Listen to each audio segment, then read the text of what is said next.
To jama'a assalamu alaikum. A yau za ne magana akan yan comedy wato mu kenan. Ku sani ba a wasa da ibada. Azumi yana ɗaya daga cikin shika-shikan musulunci.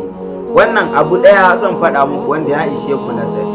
Ku sani za ku gani muna da Kiristan, muna da pagan, muna da su da dama yarurruka da dama addinai da dama ba za ka ga suna wasa da addininsu ba.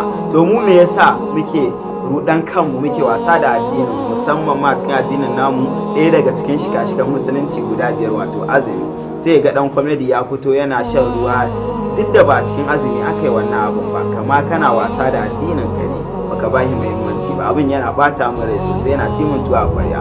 Dan Allah mu gyara, ba wasa da addini. Nagode, Allah ya ba mu ikon gyarawa. Amin. Ku sani ɗaukaka ta Allah ce, ba za ka ɗaukaka ta hanyar wasa da addinin ka ba. Ko da ka ɗaukaka ta haka ka sani ba Allah ba zai sa mata albarka ba, saboda kana wasa da addinin ka baka mutunta shi ba.